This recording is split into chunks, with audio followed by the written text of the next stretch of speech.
My name is Mia Shem. 1 year and 1 month ago, I went with my best friend to a dance party. It became a bloodbath. Hundreds of young men and women were shot, dismembered, and others were brutally kidnapped to the tunnels of hell in Gaza. It was shot in point-blank range when my arm almost detached from my body, hanging and bleeding. All around me, I heard screams of people being raped and murdered, while their butchers left. Yaaa Toledano, my best friend, was kidnapped before my eyes. I did not know that we would be murdered and I would never see him again. I was then dragged by my hair into a car with 7 Hamas monsters who kidnapped me while shouting with joy.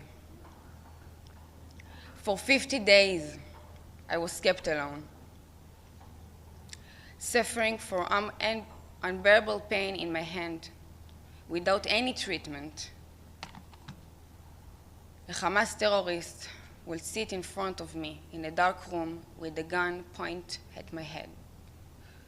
Not a single humanitarian agency saw me or treated me, even as my arm got worse.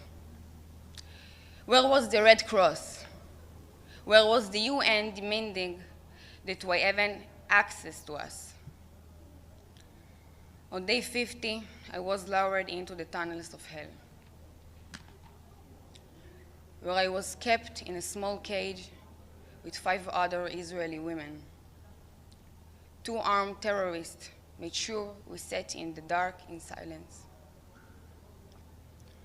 When I returned home, I needed life-saving surgery on my arm. It's been over a year, and the UN is not lifted a finger to free the hostages.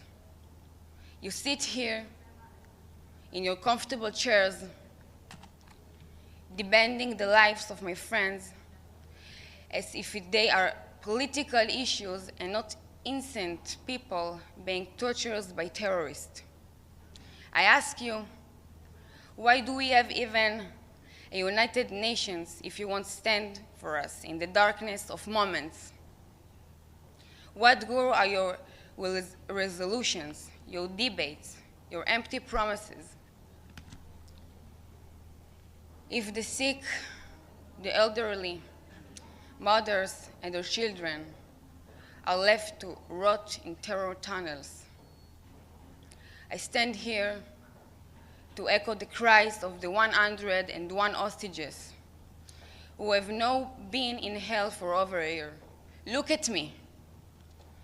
I am proof they can still be saved.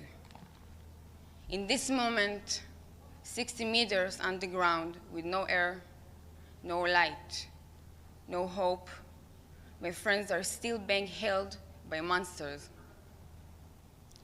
My heart is still with them, captive in Gaza. I stand here and demand that you bring them all home now. Just be human. Find some morality, find some courage, and speak up. Help us bring them home.